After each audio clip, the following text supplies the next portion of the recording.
The Football Show on Off the Ball. With Sky. Watch Premier League, Women's Super League, EFL, Scottish Premiership and much more. Live on Sky Sports. I'm prepared to do anything I can to play for my country again. Do it then. What about your start to the game? It wasn't bad, was it? Why should an honest answer be a mistake? How can a modern day manager not have a mobile phone? Why should he? Alright, it's Thursday's Football Show. Nathan with you for the next hour. We'll have Pearl Slattery with us from Shelbourne in the Republic of Ireland. A little bit later, she's watching Arsenal against Liverpool and will give us her thoughts on that. Liverpool leading by a 1-0 in the Carabao Cup semi-final second leg at the Emirates. And the goal came on 20 minutes from Diogo Jota. There's just over an hour gone now. Big chances for both sides at either end in the last couple of minutes. Alexander Lacazette for Arsenal, Kaidi Gordon, who started for Liverpool tonight at the other end, but it remains Liverpool leading Arsenal by 1-0. Caoimhín Kelleher starting in goal for Liverpool tonight, made a brilliant early save from a Lacazette free kick, touching it on to the crossbar to deny Arsenal a very early goal. So we'll keep obviously a close eye on that over the next little while. But for the next few minutes, we're going to concentrate on Everton and what a mess it is at Goodison Park. Rafa Benitez sacked last weekend. After just a matter of months in charge, he leaves the club sitting 16th in the Premier League table, 19 points after 19 games, 6 points clear of the relegation zone, just 5 wins in the opening half of the season, 10 defeats for Everton under Rafa Benitez, and well, really nobody was shocked when the news came last Sunday that his time in charge had come to an end. Greg O'Keefe of The Athletic is with us. Good evening, Greg. Good evening. I say it was no surprise. The only surprise in all this was that he ever got the job in the first place.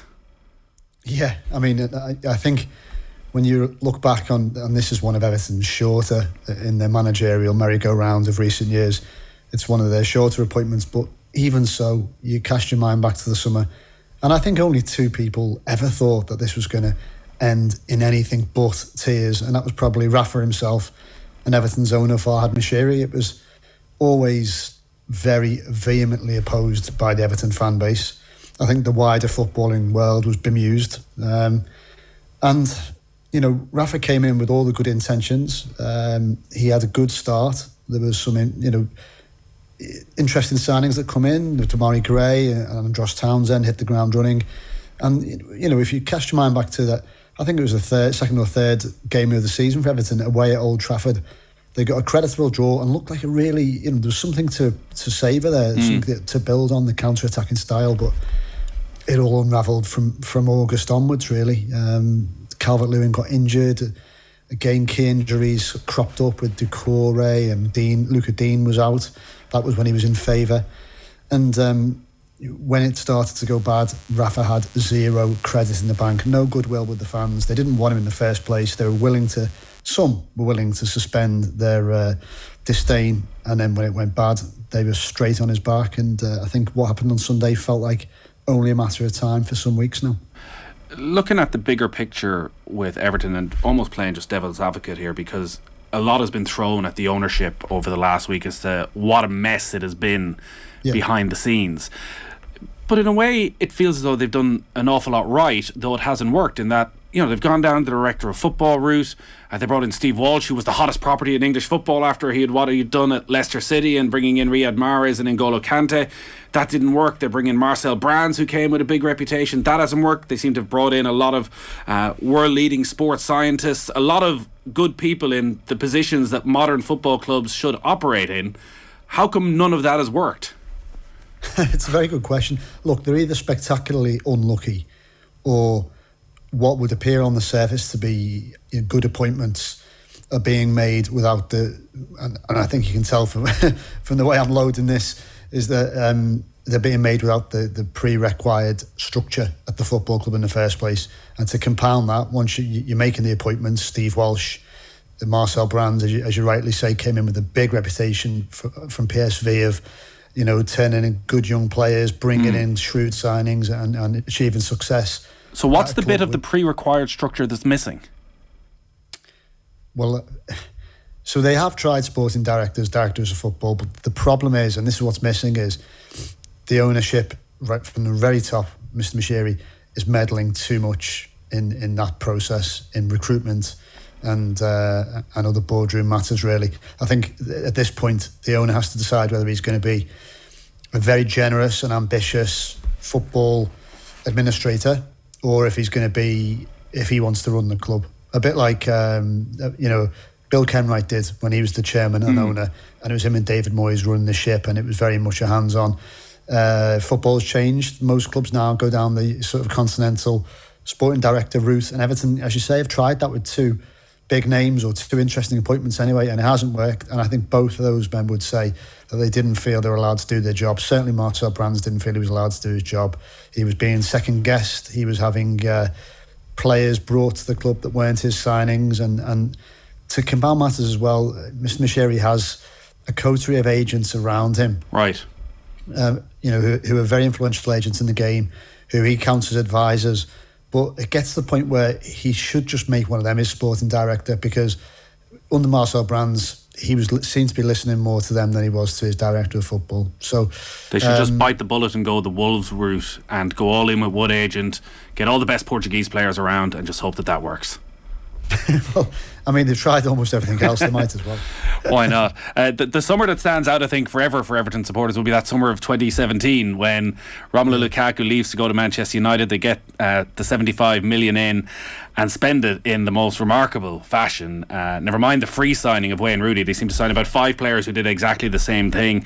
23 million on Davy Klaassen, 20 million on Theo Walcott, 27.5 million on Cech Tosin, 8 million on Nikola Vlasic, 40 million on Gylfi Sigurdsson, and then a couple of, I guess, success stories of Michael Keane and Jordan Pickford, who they spent another 50 million on.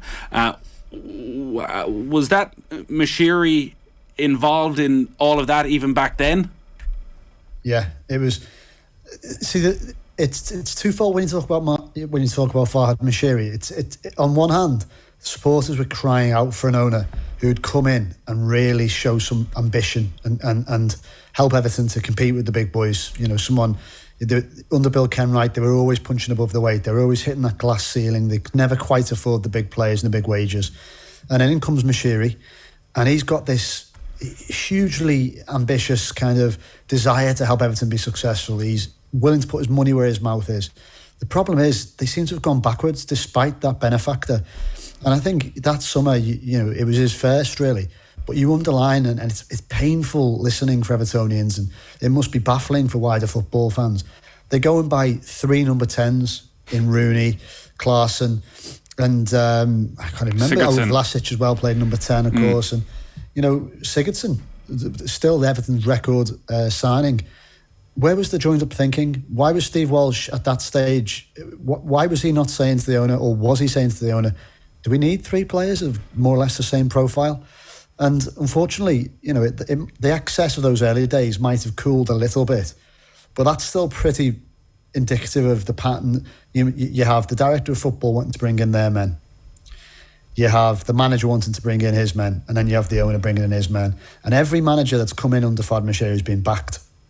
Possibly not so much Rafa, because Everton, by the time Rafa came in the summer, Everton were really feeling the effects of all that lavish wastage. Almost £500 million spent on transfers and wages, and Everton are now right up against the sort of edges of financial fair play or the Premier League's profit and sustainability rules. So it's been a bit of a vicious circle, and in the end, I think Benitez would say, just to bring it back to him, that he's come in and he's probably borne the brunt of all those past mistakes, and he's made his own mistakes. And I think the fact that he's not Everton manager anymore is as much down to some of his own tactical decisions as it is anything else. But he definitely came in with a much tougher task than any of his predecessors in the last sort of 5 or 6 years. The easiest way to a manager's heart is with a big transfer pot, and they have been backed, as you say, with the exception of Benitez. He has dealt Moshiri with some big characters in there as well, the likes of Roberto Martinez was in charge when he first came in, or Ronald Koeman, Sam Allardyce. You rarely hear from the managers questioning the ownership. Internally, would there be a lot of football people questioning the owner of the club? Yeah, well, all these managers that you mentioned, you're right, you don't hear much when they go, but that's because they're all getting paid off. Well, I didn't realise that Roberto Martinez, considering the links this week of him going back, had sued the club and got 10 million in compensation. Yeah. So by the time they get these contracts paid off after being sacked after a relatively short period of time, I suspect in some of these cases there's been non-disclosure agreements and they get their money and they sail off into the sunset. But so, yeah, he has dealt with these managers and he has backed them all. But it's all, every time it gets incrementally worse. So by the time Benitez comes in, he's got a patchwork quilt of, I think, against Norwich, his matchday squad included players from 7 different managers, signed under 7 different managers. So where's the cohesion? Where's the vision of one system and one director of football, signing players that play a certain way that Everton play in? And I'm talking about Chelsea, Man City, Liverpool, where the academy and the first team all play the same way. And there's a profile of, this is a Manchester City player. This is what's expected of them. There's been none of that at Everton. It's been directionless, and I think that's evident in the football and the results in recent seasons. And you mentioned Carlo Ancelotti, one of the most decorated managers in European football. Even he came up banging his head against a brick wall. And again, I have to say, I think it was the wrong club for him at the wrong time. I think, if anything, he probably left with his reputation for being an absolute great, certainly in club football, a little bit burnished, a little bit kind of dented, because he clearly thought, well, I can come in without the budget, without the Galacticos, and I can still take a project that's in its early days without much success, and I can make it work. And he couldn't. I think Everton's a unique challenge. And that's probably why you've got now, when they're looking for a new manager, people like Graham Potter saying, I don't want to touch this with a barge pole. What about the greater club and investment away from the first team? You mentioned the academy there, and there have been some success stories in recent months there. Not many compared to some other leading clubs, and also the never-ending saga around the new stadium, which now does look as though it's going to happen, I think, for whatever it is, $500 million as well. In terms of, if Moshiri was to up and go tomorrow, what would the legacy be away from the first team?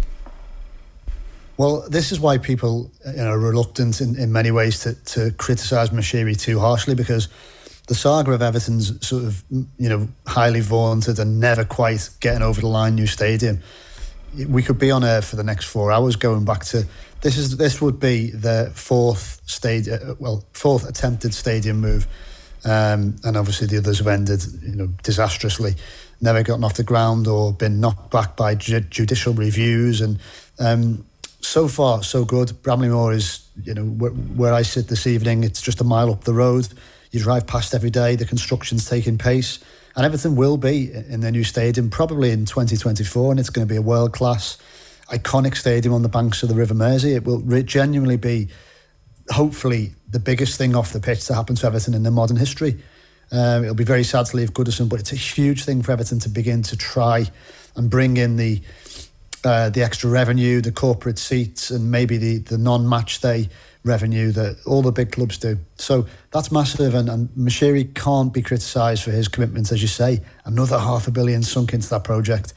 The academy, it's slowed. Everton's academy was renowned for producing good players. Just think back to Wayne Rooney, of course, and then going forward, kind of Ross Barkley, although his star has been a little bit dimmed in recent years, but there's still the odd one. Anthony Gordon's been playing in the first team recently and doing very well. It's just started to show his level.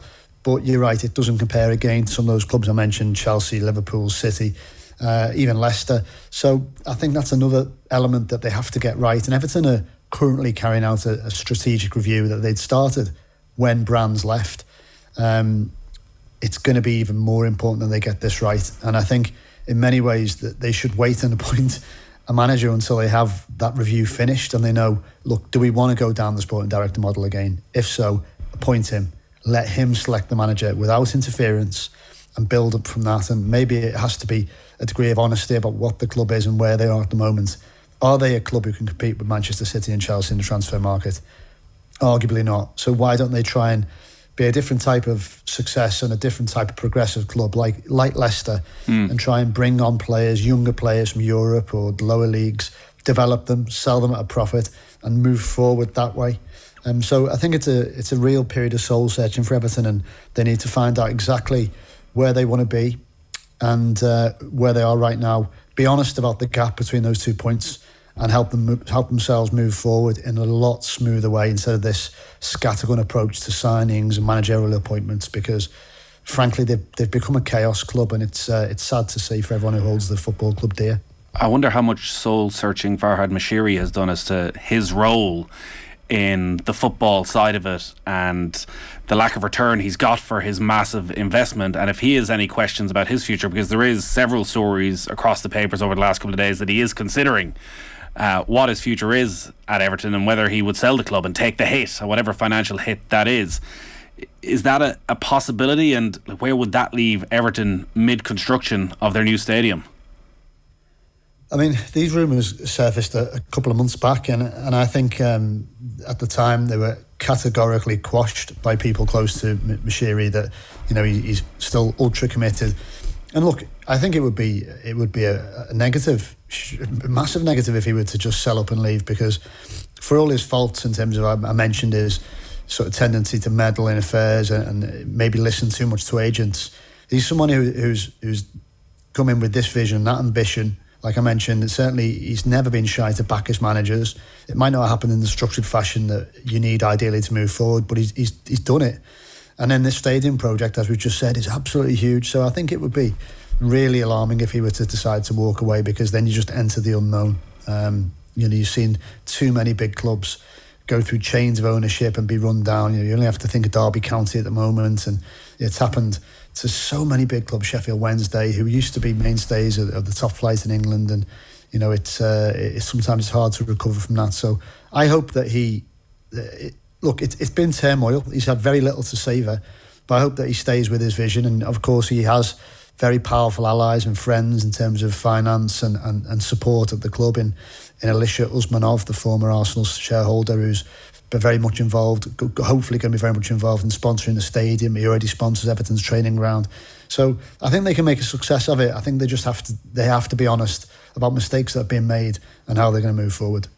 Liverpool have the ball in the back of the net again, Diogo Jota, but the linesman's flag was up instantly. They are checking it. It's very tight. There is Gabriel, who's behind the defender closest, and I think he's actually onside Diogo Jota, and Liverpool, it looks as though are heading to the Carabao Cup final. It was a ball over the top, I think from Trent Alexander-Arnold, in between to the heart of the Everton defence, where Diogo Jota got between the two centre halves. He chested it down on the edge of the D, and as Aaron Ramsdale came out, he just calmly lofted it over Ramsdale's head with his left boot and wheeled away in celebration. Was disgusted with the offside flag, but it didn't matter in the end because VAR took a look and they have ruled that Diogo Jota was onside, and Liverpool lead Arsenal by 2-0, and there are 78 minutes gone. Both the goals from Diogo Jota, so it looks as though it's going to be a Liverpool-Chelsea Carabao Cup final. If you weren't feeling down enough listening to this chat, Everton supporters, it's just got even worse for you over the last couple of minutes. So still 10-12 minutes as Jota runs off to celebrate for a second time. All our football coverage is brought to you by Sky. It's an unmissable Super Sunday with Chelsea-Tottenham live on Sky Sports, so make sure to keep an eye out for that on Sunday. Greg O'Keefe from The Athletic is with us.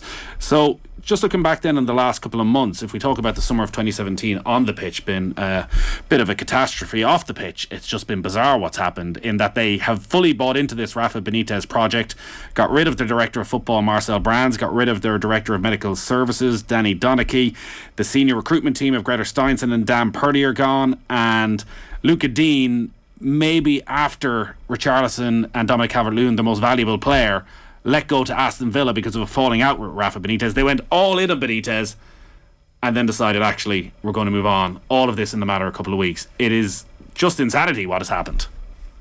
Yeah, it's almost as mad as me telling my mate before about half an hour ago, no, leave that bet for Jota to score 2. It's never going to happen. Don't touch it. Turn off your phone. I'm sure my phone will be blowing up shortly. Yeah, look, it is Everton. This is what I was getting at with the sort of lack of joined up thinking and the just frankly baffling decisions that have gone on. Marcel Brands' departure wasn't at Rafa Benitez's behest. He didn't drum him out of the club. But at the same time, we know that Rafa goes into clubs and he wants to, you know, he's a control freak. He would say he wants to improve every department and drive it up to the standards that he expects. And that's fair enough. And he has very high expectations. But he will do that by wanting to control every department and make it in his image, shape them in his image. And so, you know, recruitment, he was always wanting to bring in his own players.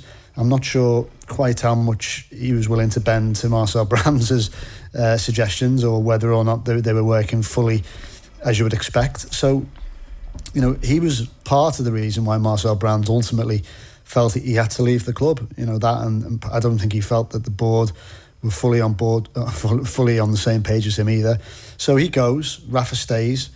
Then Danny Donachie, you're right, that was totally on Rafa. He demands more. He decides that Danny isn't good enough and goes and brings in somebody from Newcastle, Christian Fernandez.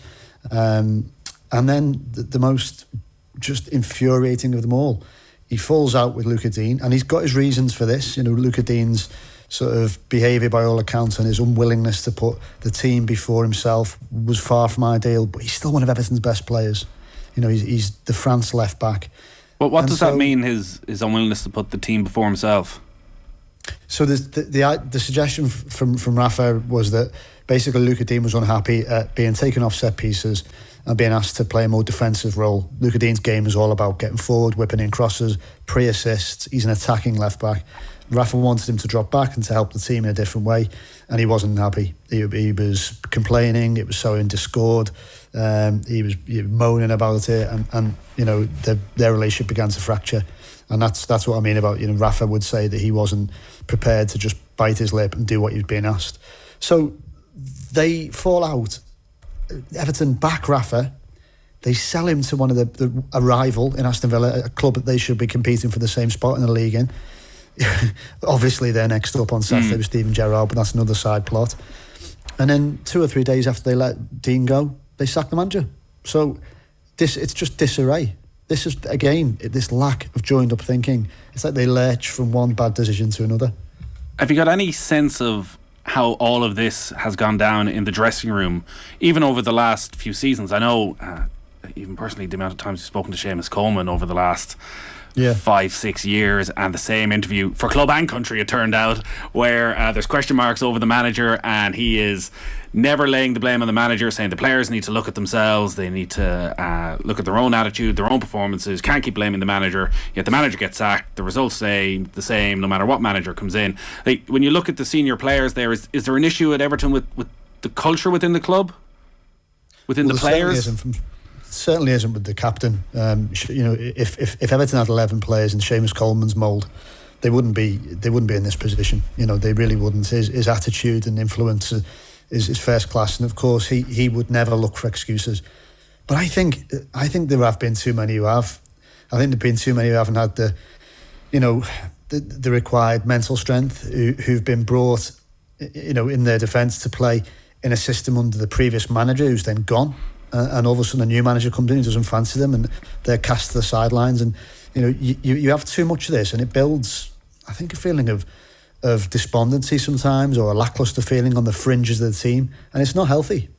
Because that filters into the dressing room, and then you can have someone like Danny Donachie, who's immensely popular with the players, really renowned in his field. He goes, leaves the club, and that's going to take a toll on some of the players. Everton have had a lot of injured players in recent seasons. They seem to have had more big injuries than most, when you think of Andre Gomez particularly, and Luca Dean himself had a bad one, and Danny helped bring them through. So I think the change and the churn in the managerial hot seat and the personnel around them, every manager who comes in with his own backroom staff, and so every time the manager goes, you don't just lose that, you lose your analysts, you lose your fitness experts. It takes its toll on everyone at the football club, and I think the players are human. But sometimes I think a few of them could have done with being a bit mentally stronger. And like I say, if only they all had the same approach and outlook as Seamus Coleman, I don't think we'd be in this situation. You obviously see them week in, week out. In terms of the talent that is there for whatever manager comes in, like you mentioned injuries, I think back to, was it the first day of last season they beat Spurs 1-0, and I remember the side that started that day maybe was something like Alan, Decore, and Andre Gomez in midfield, and a front three of James Rodriguez, Richarlison, Dominic Calvert-Lewin. You're thinking, like, that is a side that can go achieve things, and pretty quickly there was a couple of niggly injuries. Likewise this season, they start the season well. Dominic Calvert-Lewin gets injured. Richarlison had been away, has played more games than anybody in world football over the past year, looks completely jaded. If everybody's fit and available, even with Luca Dean gone, is this a squad that has the ability to challenge for top 6, or is it a squad that again is going to need massive investment put into it this summer? I think the crucial difference is if everyone's fit and available, Everton's team, 1 to 11, would have a chance of competing for Europa League. However, it's unrealistic to expect the full season to have your 11 fit. And Everton's squad itself, in terms of depth, is just not up to scratch. So I think if you look at the teams that they aspire to be amongst, Arsenal even, certainly the two Manchester clubs, Liverpool, Chelsea, City, they will have. City seems to have 3 players in every position, but certainly Liverpool will have 2 players in every position. And in the Premier League now, the amount of games and COVID as well, you need that depth. Everton haven't got that depth, and that's where they need to start. And again, that's something that directors of football should have been doing. I've been sympathetic to brands, and I am to an extent, but Seamus Coleman, as we know, is getting no younger, and Everton have needed to sign somebody to come in and push him for his place and help him out when the games are getting in too much quick succession for 3 or 4 seasons. And the right back only arrives in this window, in the boy Nathan Patterson from Rangers. So that's been a glaring area that's just been unaddressed inexplicably for too long. So yeah, it's depth more than, you're right, they have got some individual class in the first 11, and Dominic Calvert-Lewin's fit again, and hopefully he can get back into his groove and start scoring the goals that will drag Everton away from the drop zone. But they really need to address the sort of wider issues in the midfield and across the back four in terms of adding real competition for places. So who's getting the gig, Greg? Well, at the moment, it's your guess is as good as mine. Wayne Rooney has been spoken of positively, although I don't think there's been any firm approach either to Derby or to him and his management team. I think it's been more early soundings out, and obviously his position's complicated by, I think, the fact that he really wants to finish what he started at Derby, for better or worse, to see the season out, and he feels an immense loyalty to Derby.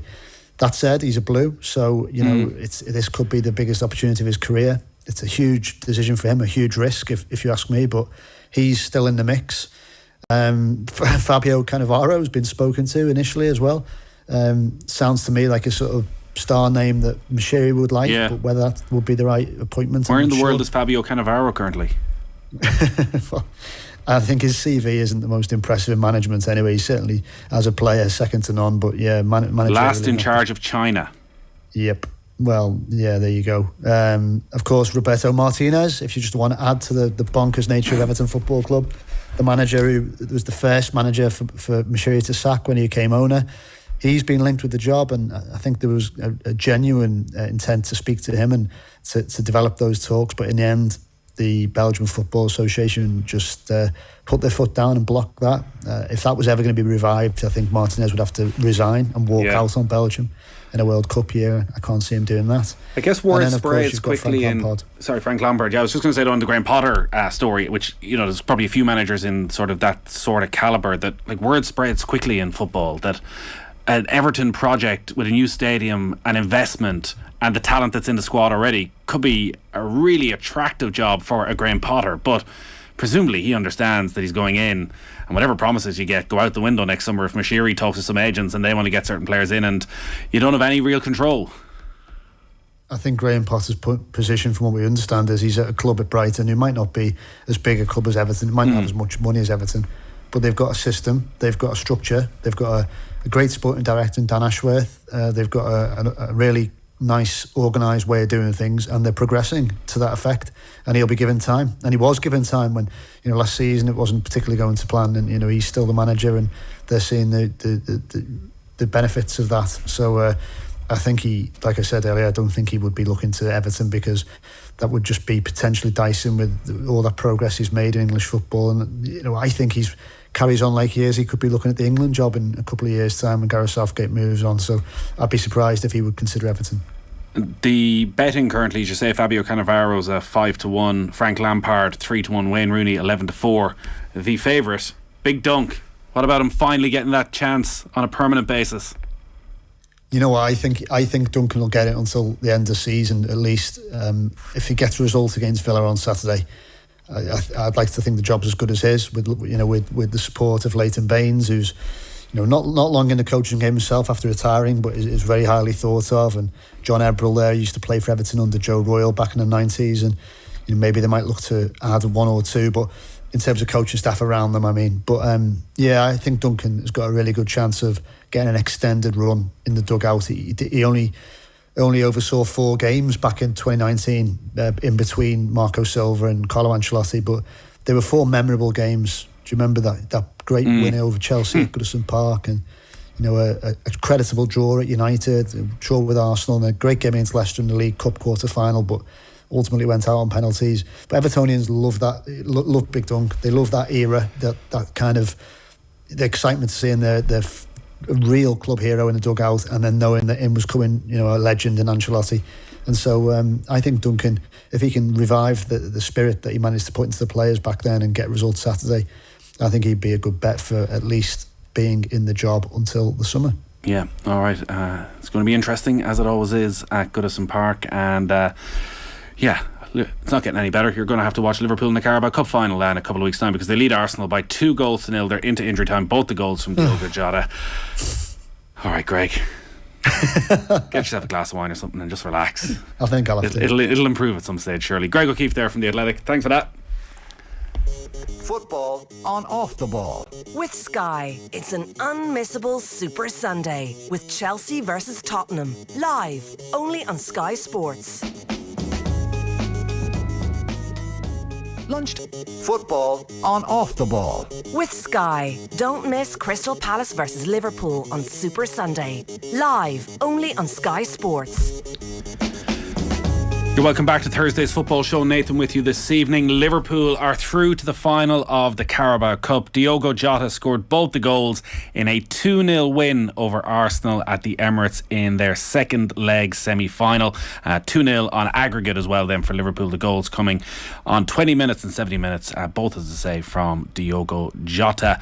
And if you think you've been having a bad week, well, Thomas Partey's has been a whole lot worse. He went to the African Cup of Nations with one of the favourites in Ghana, probably got knocked out in the group stage, flew straight home, got to Heathrow midday today, put on the bench for Arsenal, comes on with 15 minutes left and promptly gets sent off for 2 bookings in the space of 90 seconds. It was that sort of day for Arsenal. Incredibly, that is the 14th red card that Arsenal have received since Mikel Arteta took over 2 years ago, which is 6 more than any other Premier League side. So discipline most definitely a big issue. But Liverpool celebrating on the pitch at the Emirates Stadium. They're going to a Carabao Cup final at the end of February against Chelsea, and what should be a cracker as Mikel Arteta shakes his head walking off the pitch. Looks a very angry man. Pearl Slattery of Shelbourne is with us on the line. How are you keeping, Pearl? Good, all good. Enjoyed the game. I'm a Liverpool supporter, if you didn't know, so I'm having a good evening now. Nice cup You're of meant to wine be totally unbiased on this show. Yeah, true. Liverpool supporters will have particularly enjoyed that one, because the Arsenal players certainly enjoyed the scoreless draw last week. There's that photograph of Ben White in the face of the Liverpool players. I think it was Minamino when he missed that chance towards the end, and maybe a bit of a premature celebration, because despite Arsenal being brilliant for the first 15 minutes, after that Liverpool really took control.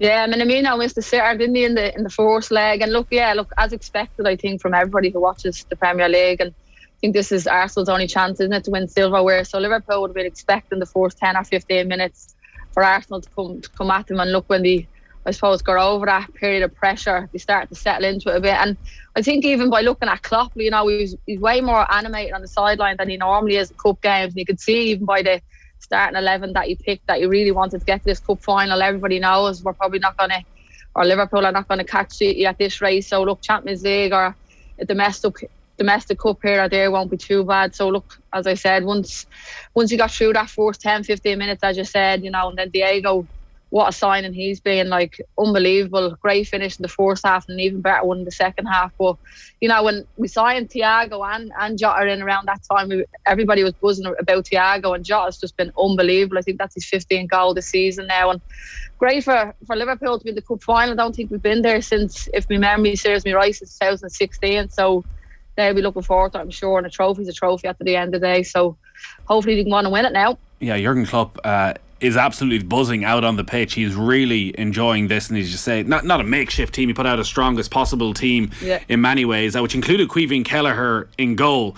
It was important for Liverpool to win this because, listen, it's almost impossible to criticise Jurgen Klopp, but a lot of pundits and a lot of former players have been saying, actually, for as brilliant as they've been, a Premier League and a Champions League there should be more trophies. That at times he hasn't taken the Carabao Cup and the FA Cup seriously enough, and that a lot of teams, Chelsea, Manchester City, have been clocking up them trophies on a regular basis, whereas Liverpool, everything has gone into the league and the Champions League, which are the priority. But actually, big days out at Wembley, the fans live for that as well. No, absolutely. And I think his first few years he was, mad for the Premier League and the Champions League, which is normal. But even, as a fan, or Liverpool fans in general, used to get frustrated that he didn't really take the FA Cup or the League Cup, the Carabao Cup, that's changed so recently, that seriously. And as I said, even, the first few minutes of the game, I was looking at the sideline and how animated he was. I was fascinated because I'm thinking, watching many a Liverpool Cup games in previous years, he used to stand back and if you remember, his 11 or the selection he would have picked would have been a lot of the younger boys. So, as I said, the 11, when you looked at it, I had Gordon and Kelleher in it, obviously, but, Kelleher's in there on right. He did brilliant in the semi-final. He's just been excellent anytime Klopp has called upon him, and it's even better that he's Irish. But definitely Liverpool supporters want more cups. A trophy at the end of the day is a trophy. And, you're missing out on those days to Wembley and stuff for a club like Liverpool is massive. And as I said to you, I think the last time they were in a cup final like that in Wembley was 2016. I think the last time they won the League Cup was in 2012. So you can see, as you mentioned, Klopp at the end, he's delighted with that. And as I said to you, I knew early on, I knew about the team selection and the frustrated 0-0 draw in the first leg that he definitely wanted to win it. And it's great. As I said, it's another cup final now for the club to look forward to. He described it, Klopp, as Queeveen's competition before the game. Alisson started the first leg. Queeveen Kelleher came in tonight and he made a crucial save, a brilliant save, very early in the game. Alexander Lacazette had a free kick right in the edge of the area. Looked like it was heading in top corner. Got the slightest of touches to turn it on to the crossbar. Didn't have a huge amount of other saves to make, but the fact he's called it Queeveen's competition, he's got to start him in the final now. Yeah, I was thinking that actually when they went 2-0 up, Hooley starting goal, but look, in fairness, he did brilliant, didn't he, in the semi-final, and for Klopp to call upon you, and I think everyone, even when I seen the starting 11, I was a bit surprised, but I was delighted because I know how good he is and has been, and even in that Chelsea game, how calm he was. And I was listening to his interview before the game, and he just seems, Klopp believes in him. He works with Alisson, who's a top keeper. He respects him, he learns from him, but he always speaks so confidence in himself, in his own ability. I think that's important. People can believe in you like Klopp, and you can learn off the best, number one. But it's about that self-belief, and he said, I work hard and I focus on my own game. And you were asking how calm he's been, for such a young age. He's just been brilliant. And as you mentioned, what a save in the first 15 minutes. That was when Arsenal were on top, and just brilliant to see. And I think we all enjoy it, don't we, now, because he's Irish as well, so it's even better. It's brilliant to see, and I hope now he does start in the cup final. They've only one more game in all likelihood before Mane and Salah return from the African Cup of Nations. That's on Sunday in the Premier League against Crystal Palace, and they got the win against Brentford at the weekend. Like tonight, without being vintage Liverpool, there was a good intensity, there was a real professionalism and just enough quality to get the job done. It doesn't feel from these games that there's any great answers as to if Salah were to go, if Mane were to go, or if they were to be out for a long period, that there necessarily is the quality to step in over a long period of time. Yeah, definitely. I think looking at the Brentford game the weekend, I was a bit worried just from the last week or so when we did lose Mane and Salah, because they just bring a different dimension, don't they? I mean, they just terrorise back fours. I was over in Anfield this year, and honest to God, the two of them are like watching a PlayStation game. Top defenders just can't get near them. But look, I don't know. I still think we absolutely need to keep both of them, especially Salah. I don't know what the owners are waiting on, getting to sign that new contract, because he's just an unbelievable player. But I do think we have the depth there. But again, Mane and Salah are just that star quality, aren't they, that you kind of need. And we've seen it in the first leg in the cup without them, and a game or two when Salah is out, how much you do miss them. And it's just that threat and the fear I suppose he brings onto the other teams when he does play. And look, the form he's in, he's probably the best player in the world at the moment. Mane has probably dropped a little bit in his level, but he's starting to get it back. But for me, watching them over the years, we're just not the same without them, in my opinion. But look, hopefully the owners now can get that contract signed for Salah. It's dragging out, but Klopp, in fairness, I've listened to a few interviews over the week. He seems confident that'll happen. So look, we'll have to wait and see. Yeah, Salah needs to take note of your contract negotiation technique. I heard you went straight into the office when Duffer signed his big deal with Shelbourne and said, whatever he's on, I'm on. They said, whatever you want, Pearl.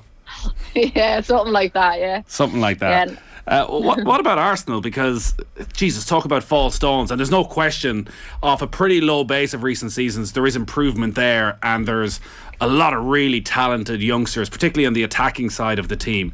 But that lack of discipline I talked about, like Thomas Partey coming off the bench. Madness. He should have even been on the bench when he flew back from the African Cup of Nations. I saw the point been raised that like Mikel Arteta has made a big deal about looking after players and are we forcing them to play too many matches, and then he flies back from the African Cup of Nations straight on the bench. He's on the pitch 10 minutes. Probably should have seen a straight red card for the first foul. Got away with that. 90 seconds later gets a second yellow card. You couple that with the game against Manchester City and the stupidity of Gabriel's red card, where gets booked for trying to mess up the penalty spot, and then a really silly foul on the halfway line. There's still something missing in that Arsenal group. Definitely. You look at them and you just do silly stuff for experienced players. Like, I just talking about Partey there. To me, it speaks volumes of Arsenal's bench. If you're flying someone in from the African Cup of Nations and he gets in at 1 o'clock today, and then you have to bring him on.